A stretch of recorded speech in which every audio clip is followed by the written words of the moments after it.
All right.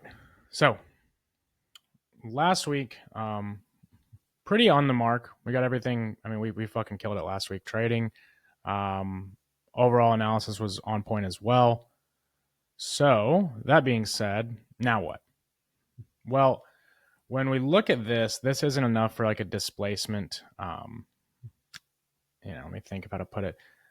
A displacement shift in structure. So we want to be mindful of this fair value gap down here. So if we're looking at the most recent areas we've traded into this low, and also we've traded into that fair value gap. We created an inverted fair value gap as well. So we've on the weekly, I look at it like on an immediate standpoint. And this is where a lot of people get confused. Um, I would say, we had the possibility to go bullish here, but we need more than just this because a lot of people, this is a great example of like ICT Mentorship 2022. There's literally episodes where they're like, oh, and it's in a hindsight example where, like for example, I'll find one on the chart. Like let's say right here, like when the market had just, you'll have some hindsight example. It's like, oh, well, why was it bullish? Well, because the market took sell side liquidity. And that's just a misleading way to explain it to people because that doesn't fucking mean that it's every time the market takes sell side liquidity doesn't mean that it's just going to rally up. And that's the kind of shit that leaves people confused. So this is an example like that, like where, yeah, sure, if we start to get bullish structure to the upside, we start to get market maker model characteristics to the upside, sure. Right. But until then, we got to look at the market for what it is, right? And that's that it has recently hit a higher time frame level. And this is where you look for displacement confirmation, which is one of the steps to RDBT. Anyways, if we look at current price action, like what's happening right in front of us, well, I need to change the opaqueness of these really quick. I was like, why do these look different? Right now, we've recently inverted a weekly fair value gap. We've recently displaced massively below this previous week's low. So those two things lead me to lean more towards what the market is telling us right now instead of trying to predict what the market's going to do before it does it. Because at the end of the day, on the higher time frames, if you're not trading them, there's no sense in trying to predict what's going to happen. And it's more valuable to be able to react to what is happening. Of course, in the lower time frames, if you're using lower time frames for entry, yeah, sure. That's where you're going to predict what's happening. But this is another common mistake that people make is they try to almost act as if they're trading the higher time frame and predict it before it happens. Looking at a daily level, market structure is pretty bearish, right? We've got this impulse structure to the downside. We've erased this whole down move or up move, and we've now created a daily fair value gap right here. So we've got some overlapping levels in the daily and the weekly right there that we could trade back into. Now we have taken out this low, so we could see some upwards movement back into these levels. And as we approach these levels, I would be looking for some kind of reaction. Sorry, excuse me. So if we look at this right here, what is going to be the confirmation for us to move to the upside? No, this would not, I said that at the beginning, this would not confirm a weekly market structure shift. This is a great example of no, that is not a market structure shift because it closed one little centimeter past it. Now, what would we be looking at in terms of maybe a reversal? Well, there's a couple of things. Essentially, you're going to look for time frame alignment. So if we're looking on the weekly, we've taken out this low, you could use the 4 hour. But if we look at the daily, we've also taken out external range liquidity and some equal lows. So, to be a little more aggressive, you could use the 1 hour because that's going to happen most of the time before the 4 hour occurs. Now, some other things we can use. We've got 4 hour order flow because at the end of the day, like let's just say if we are trying to, we're waiting for a market structure shift. Well, what does the market structure shift really tells us? It shows a change of intent in the market. Right? If the market shifts to the upside, it's telling us the market's going to go up. So do we necessarily need a market structure shift to tell us that same outcome? No. We can use inverted fair value gaps or order flow as well. So we could mark out this as a level to possibly invert. If that would invert, that could be a confirmation to the upside. Or you could use a 1 hour market structure shift. Or you could use 1 hour inversions.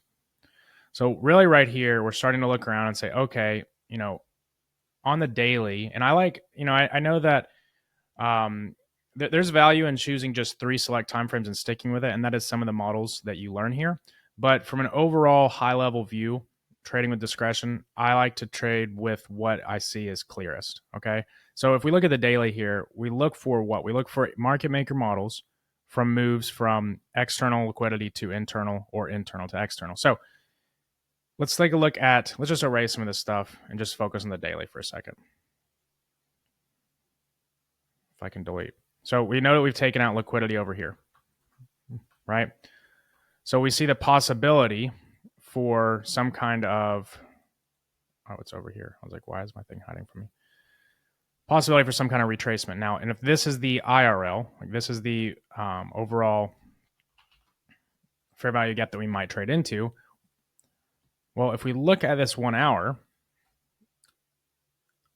I wouldn't, and this is where a lot of people fuck up. They'll say, oh, okay, cool, market maker model. Now, do I see the possibility of a market maker model developing here? Sure, I do see it. Does that mean that I'm going to try to predict it before it has any logic of it happening? Now, this is where most people fuck up. They're like, okay, yeah, there's going to be a market maker model. Bullish. That's just a possibility at this point. Now, if the market came down, formed SMT, or put in a big market structure shift, okay, now you have logic to say that we're on that buy side of the curve. Until then, it's just a dream, essentially. I don't know, that sounds stupid, but you get what I mean. So do I see, possible areas for order pairing? Yeah, there's equal highs right there. A lot of relatively equal highs right here. So let's say if the market does start shifting up, we have logic to look to higher pricing. Right? Now, it's not to say that the market can't maybe go down a little bit further. Right? Now, if it goes down far enough and it starts displacing down, what does that tell us with what we've talked about with the fail flip model? And we're going to go more into this today in the lecture. But if we look at the market in a sense of it's reached, it's an area where it likely should do something. If the market is hitting, so what do I mean by order pairing? I shouldn't use that term because it's just going to complicate things. An area of liquidity, an area where the market would likely draw to if it was moving in that direction. Equal highs or equal lows. If we look at an area where the market is, okay, we've hit this level. If the market is bullish, what should happen right here? Right? Well, if the market's bullish, we should probably manipulate lows and displace through highs. That's going to create inverted fair value gaps. It's going to create fair value gaps to the upside, going to create market structure shift. It's all the same shit, okay? So if the market's bullish, we should be doing that. Now, if the market isn't doing that, and let's say the market just comes up and manipulates highs, inverts bullish fair value gaps, and creates market structure shifts down, and consistently does this, what is that telling us the market's doing? Telling us the market's not going to move to the upside. So there's a way to find an opportunity either way. Now, if that happens, what do? You go to the higher time frame and look for the next key level, right? Now, the next key level in these areas, it can be difficult because you could say, oh, well, we're already in this fair value gap. So what is the next key level if you're looking at this chart? I hope somebody answers this correctly. 80% of you are probably going to get this wrong. That's okay.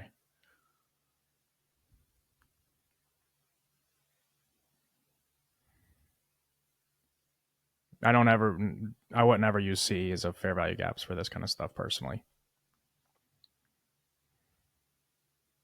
Okay, I'm actually very proud of you guys. It is right here. This is the next key level. I was expecting a lot of people to say this. Now, that is a possibility too, right? So that's where we're going to get into price weighting later in the to determine whether you're going to trade farther or not, which is something we're going to get into in today's lecture. But again, it's just the next key level. It's just stepping stones, right? So let's say if the market, just forms a range right here and it moves up higher and it starts displacing down, manipulating through highs, displacing down, that might not even provide you an opportunity to this because a lot of you are sitting there like, well, that's right there. Yeah, that's going to happen. And there are going to be times where you don't take a trade right there. Now, let's just say if the market puts in a new low, market just puts in a new low and then kind of gives a bigger range and starts manipulating highs and displacing lows and respecting bearish order flow. That can give you a tradable range, right? If you catch that on this. And this is where you catch your intraday moves. Because remember, we're looking at this 1 hour. You're not trading this time frame. You're just looking for a range that you can extract profit from with logic behind of why it should be moving in the direction you think it is.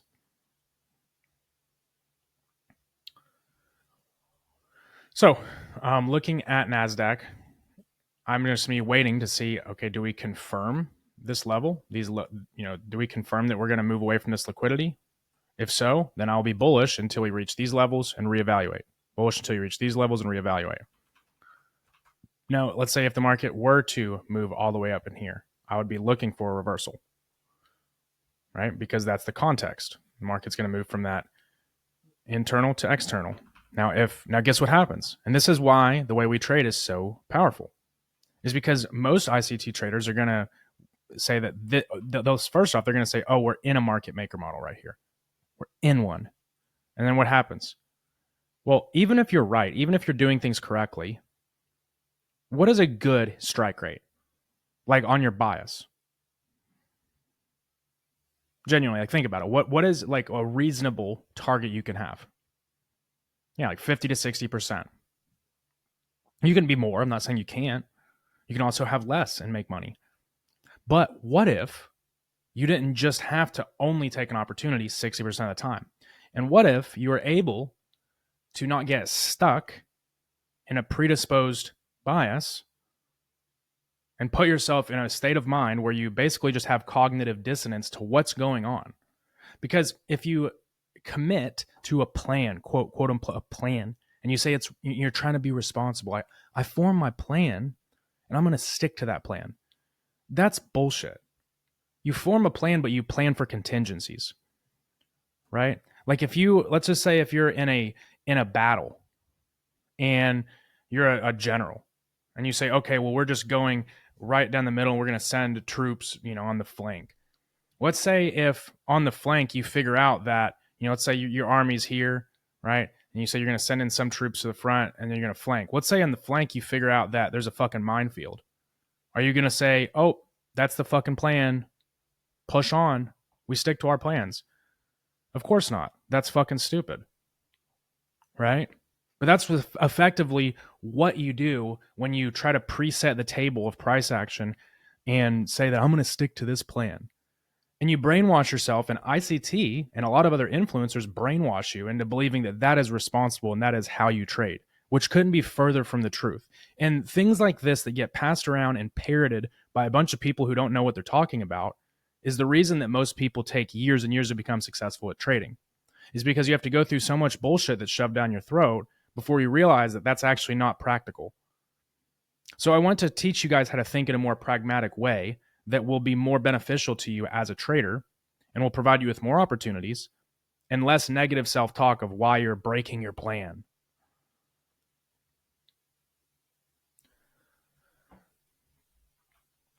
So what we'll do is essentially, okay, let's say if the market does give a shift up, okay, great, we have a bias, we're bullish. Till when? Here? Okay, watch around that. Now, if you're still manipulating lows, we use market maker models, we use these concepts, right? But we have contingencies. So if the market does this, we have an opportunity. If the market does this, we have an opportunity. Okay? If the market does make it up here, let's say it makes it up here and it doesn't, give the price action we want, we have an opportunity. Where's it likely to go? Higher. And you can do this same ideology with your entries, with your bias, with everything. It's just planning for you, because essentially, what is confirmation? Confirmation is just telling you, is this level going to work? And if the level works, this is where most people stop. And this is why most traders think so small, is because they only look for the areas where it's going to confirm what they want to happen. If you're wrong, what happens? You get stopped out. So which way is the market moving? The market's it's never just not moving. There's no such thing as just a day that nobody made money. So your job, especially as a day trader, trading lower time frames, is to identify opportunities in a logical way that give you enough meat on the bone to where you're able to trade consistently. Now, there is a dichotomy to this because it's very easy to take this logic and run with it and say, oh, well, Casper told me to always take a trade. No, I'm not telling you that. And to be honest, if that's what you take from this, that's your fault, because that's obviously just stupid. And I'm sorry to say that. And I'm not trying to be a dick, but there's so much things that I even talked to tons of other trading educators, influencers, whatever you want to talk about, where people just don't talk about what they actually do because they're afraid other people will take the information in the wrong way, which results in all of the horseshit that is put out in the trading education world, which results in most people taking way longer than it should to become successful. So we're going to change that. And I'm not going to operate in fear of people taking things and implementing them without common sense, because at the end of the day, that's their fault. So, of course, by no means we're saying to just trade and overtrade and you have to take it. I'm not saying that. I'm not saying that, because there are going to be tons of times where you're not really sure which way the market's going. Well, you see that all the time. We're trading live, right? So the point is to be able to identify objectively, is a key level holding or is it not? Because if you have confirmation that tells you have a trade direction, if you have a disapproval that tells you we can fail and flip, that's the fail flip model, which is essentially just the opposite of a confirmation. If you're not getting a confirmation, but instead the market's confirming to the downside, that means that this level is not likely to hold and it's going to some other level.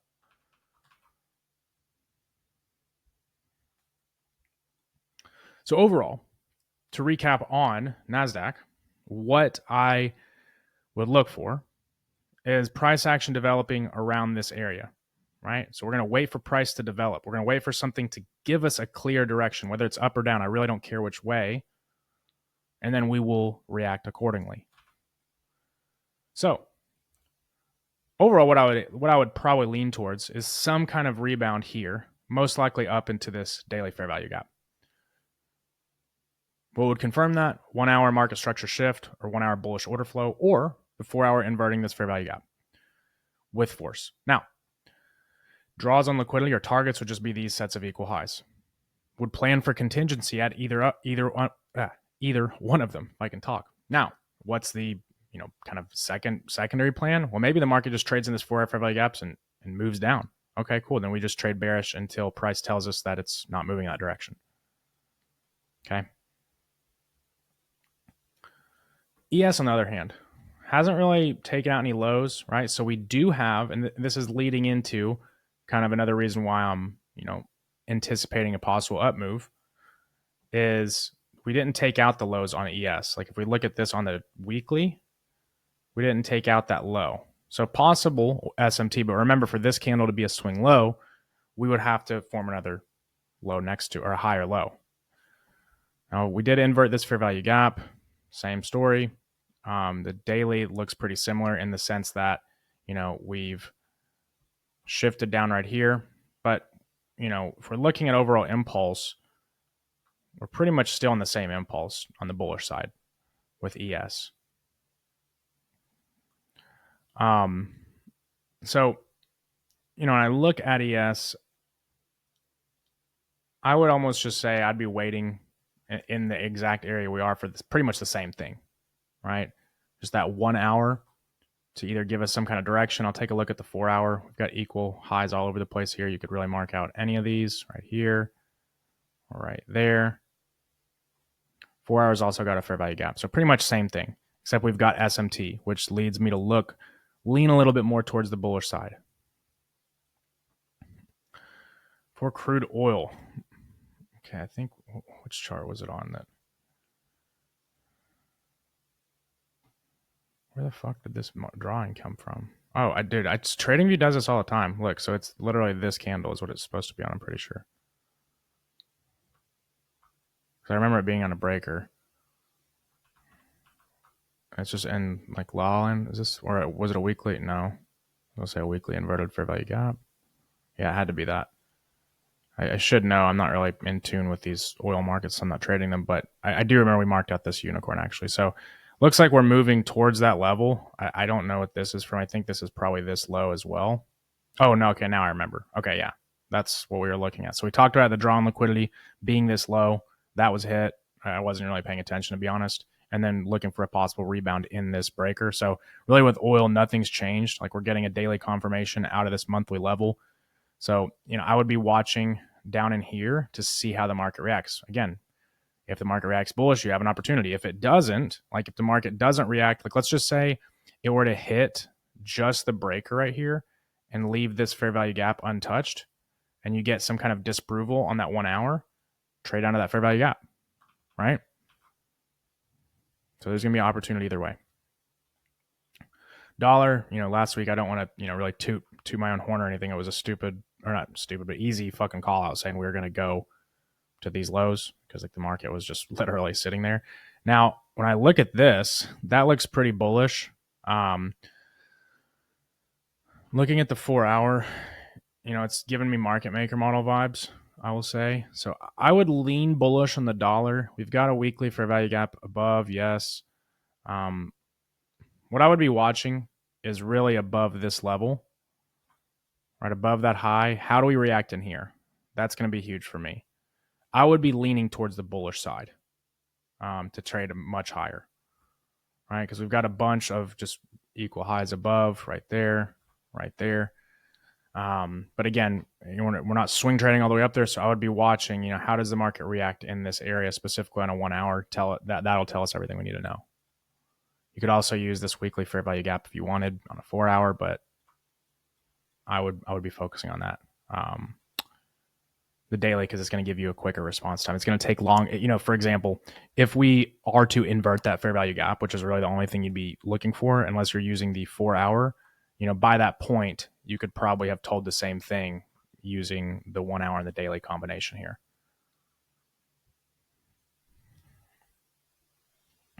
You've also got a manipulation block forming right here. So this could be looked at as a key level as well.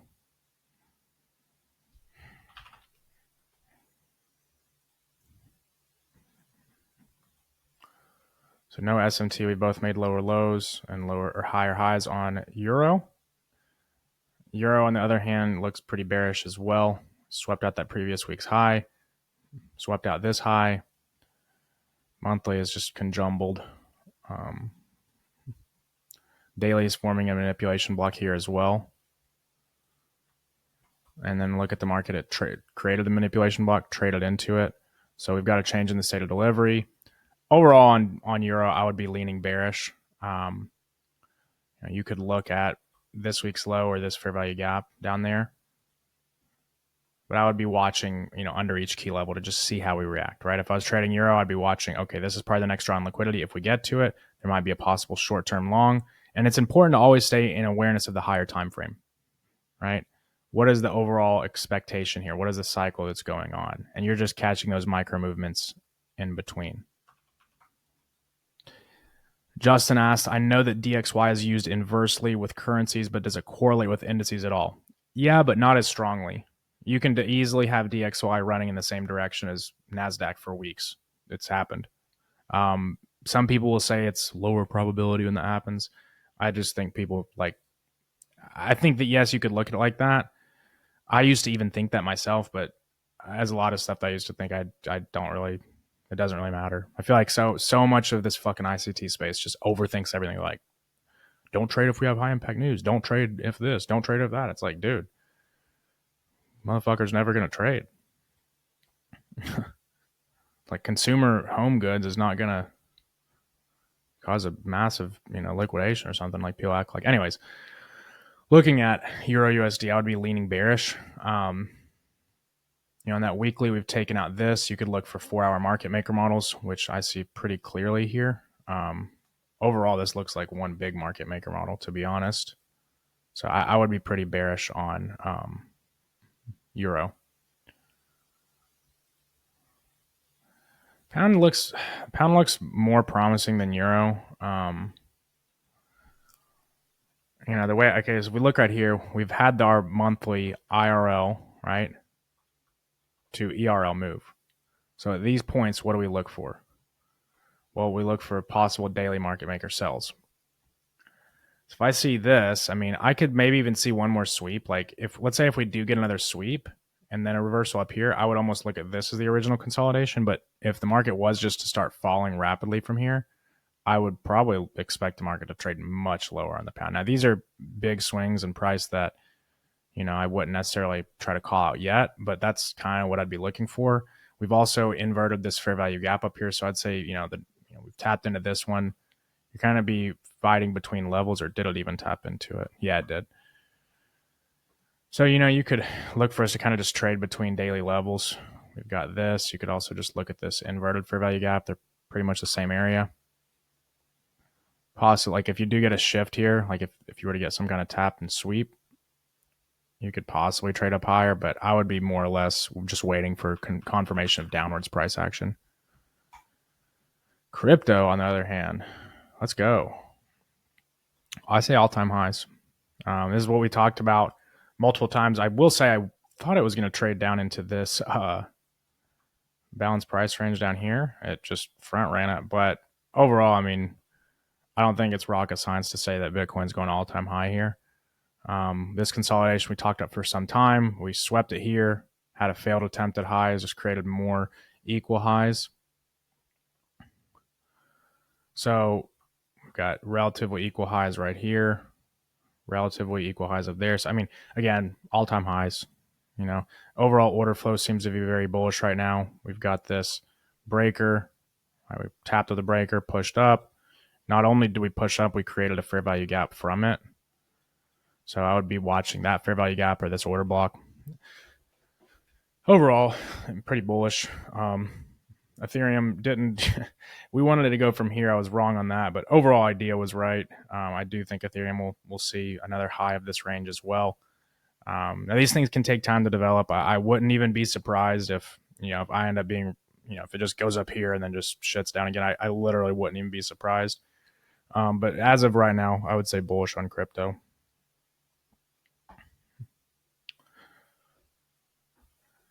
Yeah, Randy, correct. Yeah, can we go over SMT? So SMT is super simple. What in the fuck am I trading view do? I'll just do this. So let's say if you have, actually, let's do this. Let's say if you have correlating assets. So like correlating assets would be NQ and ES and YM. These tend to move together. If these markets are doing something different, like with structure, for example, let's say if one is making a higher high and the other one's making a lower high, that is looked at as bearish SMT divergence. So remember, at the highs, it's a bearish. Now, if it happens at the lows, one makes a lower low, and then the other makes a higher low, that would be considered as bullish. Now, added benefits. This is what your question was in DM, Anish, I remember.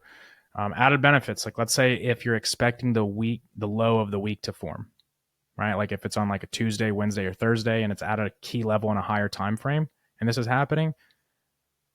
Or let's say if you're expecting, and another thing is beyond weekly opening prices, or if you're trading intraday, let's say if there's the 7:30 open is right here, like it's coming in, and the market's forming SMT at that opening price, that's an added benefit. So essentially, it's like a market structure shift in itself. It's just, is this happening at an area where it would be logical to see a reversal? Right? Or, a continuation, because these things do happen in continuations. Like, for example, let's say if there was a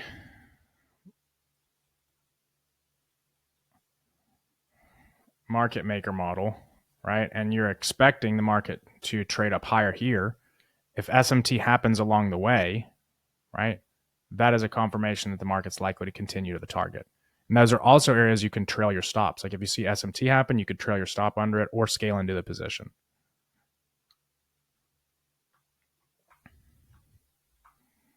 Raza asked, what can be used to confirm a high probability turtle soup besides SMT? Manipulation blocks, 100%. So like, for example, if you want to confirm this as a turtle soup, right? Well, I would say so 2 ways to do it, actually. I think there was a better one here. Yeah, so you could use that, but an immediate next candle, right? Like the immediate next candle reversing. So for example, if you're expecting turtle soup here and you are just using the time frame you're looking at, the immediate next candle after the candle that takes liquidity, which is this one, closing and engulfing that body, that is probably the fastest one you're going to get just using one time frame. Of course, you can go to a lower time frame and just use market structure above whatever area you're expecting to be turtle souped or other, confirmations, but that is going to be the quickest just using one time frame. Yeah, anyways, I'll go ahead and wrap the outlook up